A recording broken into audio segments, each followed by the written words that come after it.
Bonjour à toi qui passe par là aujourd'hui, j'espère que tu vas bien et j'espère te trouver en forme. Je suis Lily Oracle, thérapeute énergéticienne et cartomancienne et aujourd'hui j'ai envie de partager avec toi un nouveau petit conseil qui fait du bien ou pas. Alors pour ce faire, eh bien, je vais me servir d'un petit exemple parce que je trouve qu'au travers des exemples, il est selon moi beaucoup plus facile de comprendre les messages qui doivent passer. Alors l'exemple, il est le suivant. Bon, voilà, dans une histoire de vie, il peut se passer tout un tas de choses, arrive à un moment donné où on rencontre quelqu'un, où on décide de vivre ensemble, de fonder une famille ensemble, etc., etc. Puis vient le jour merveilleux où, si la vie nous le permet, eh bien nous avons la chance de devenir parents, d'avoir un petit garçon ou une petite fille. Merci la vie pour ça. Et eh bien ce jour-là, on est rempli d'amour pour ce petit être qui entre dans nos cœurs et qui arrive dans nos vies. On n'a vraiment aucune difficulté à prendre cet enfant dans nos bras. Là, je parle vraiment dans un cas de figure où tout se passe pour le mieux, dans le meilleur des mondes, bien évidemment, parce que parfois, il y a des histoires de vie qui sont très compliquées, et lorsqu'un bébé arrive au monde, malheureusement, il débute mal son incarnation en se retrouvant ballotté à droite à gauche, etc. Mais c'est pas de ça que je suis en train de te parler dans ce petit audio, d'accord? Donc, on revient sur un schéma plutôt classique où tout se passe pour le mieux pour tout le monde. Donc, ce petit être merveilleux arrive dans ta vie et au début de son existence, que ce soit papa ou maman, on n'a vraiment aucune difficulté à prendre cet enfant dans nos bras, à lui faire plein de bisous, à lui dire combien on l'aime, à lui faire des câlins, à le regarder comme si c'était la 7e merveille du monde. Et ça, c'est génial parce que l'enfant en a besoin pour sa construction. C'est vraiment, vraiment très, très important. Donc, eh bien, voilà, tout se passe pour le mieux. L'enfant avance, l'enfant grandit, l'enfant évolue. Les parents avec, les parents grandissent, les parents évoluent aussi. Puis vient à un moment donné un âge où, l'enfant n'est plus un bébé, tu l'auras compris. Et là, eh bien, il se passe quelque chose d'intéressant, c'est qu'au niveau de la relation, eh bien, j'ai pu observer qu'il y avait, des petites choses qui se transformaient. Mais ça paraît tout à fait normal, tu me diras, puisque chaque jour, les choses se transforment, puisque nous évoluons chaque jour. Donc c'est tout à fait logique. Mais là où je veux t'emmener, attends, un petit peu de patience, ok? Donc vient le jour où ton enfant est plus grand, que ce soit un garçon ou une fille, peu importe, et où il y a des choses qui bougent et qui évoluent aussi au niveau de notre comportement dans la relation. Et par rapport à ce moment, eh bien, j'ai pu observer de nombreuses fois, que ce soit à titre personnel ou à titre professionnel, ce moment de vie où le petit garçon, je vais parler des petits garçons aujourd'hui, est devenu grand. Et à ce moment-là, j'ai pu constater qu'au niveau de la relation entre un père et son fils, eh bien qu'il y avait, selon moi, malheureusement, beaucoup de choses qui avaient changé et pas forcément dans le bon sens. Je m'explique. De la même manière que tout à l'heure, j'ai dit, voilà, on a beaucoup de facilité lorsqu'ils sont tout petits, encore fragiles, à leur donner de l'amour, à leur dire des jolies choses, à quel point on les aime, etc. Eh bien, peut venir le moment où l'enfant étant grand, eh bien, le père oublie, sciemment ou pas, de dire à son fils à quel point il l'aime, à quel point il est fier de lui. Le père oublie de prendre son fils dans ses bras, juste pour ressentir la chaleur, le contact. Et ça aussi, c'est vraiment très important. Pour quelles raisons? Eh bien, il peut y avoir tellement de raisons à ça.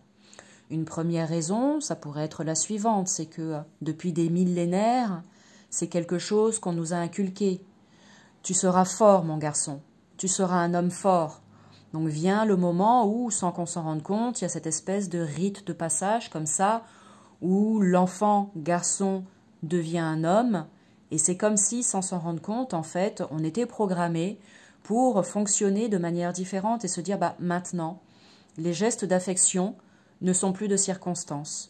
Voilà, c'est comme s'il y avait un problème à ce moment-là, à témoigner de l'affection entre un père et son fils. C'est comme si ça n'était pas recommandé, comme s'il y avait quelque chose de mal par rapport à ça. C'est aussi ce que la société nous renvoie quelque part. Ça peut aussi venir de l'éducation qu'on a eue, bien évidemment.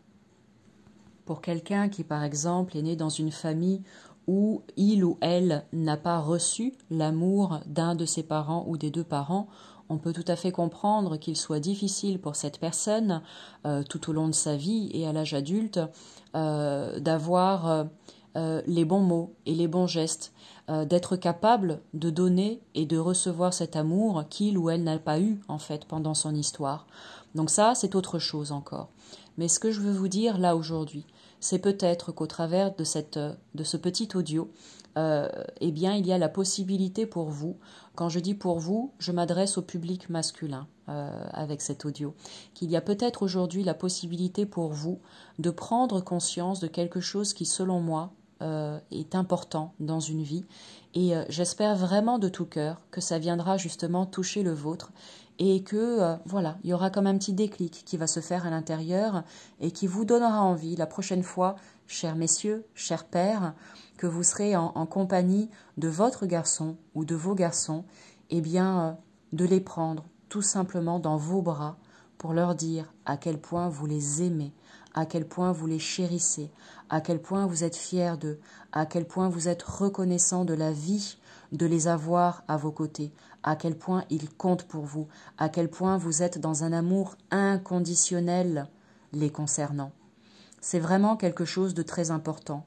Pourquoi est-ce que ça a été aussi facile lorsqu'ils sont sortis du ventre de la maman et qu'ils étaient tout petits, et pourquoi est-ce que c'est devenu si difficile aujourd'hui quand votre garçon a 18 ans, 30 ans, 50? Rappelez-vous, cher papa formidable que vous êtes, que votre fils restera toujours votre fils, peu importe l'âge qu'il a. Donc le moment est venu pour vous, je l'espère, de prendre conscience de tout ça et de faire la différence. Alors si par chance vous tombez sur ce petit audio aujourd'hui, eh bien n'hésitez pas, courez vers votre enfant ou appelez-le si vous n'avez pas la possibilité de le prendre et de le serrer très fort dans vos bras. Merci les réseaux sociaux pour ça, hein. Même si on est très loin, très éloignés les uns des autres, on a quand même la possibilité de rester connectés et d'entretenir ce lien d'union et d'amour que nous avons les uns avec les autres.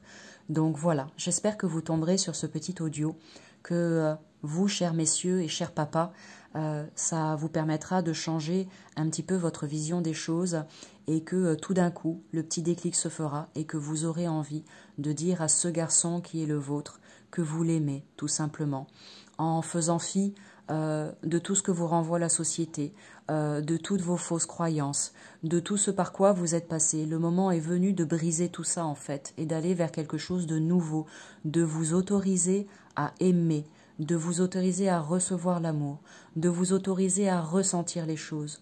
N'oubliez pas que vous, comme votre femme, bien évidemment, vous êtes un modèle pour vos enfants.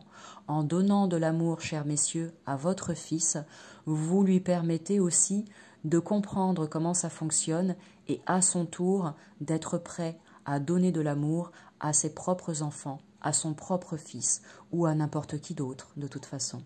Donc voilà, le petit conseil du jour que j'avais envie de partager avec vous, en espérant que ça vienne toucher vos cœurs et ouvrir vos consciences. Le petit conseil qui fait du bien, ou pas. Je vous dis à bientôt, soyez en paix et prenez soin de vous.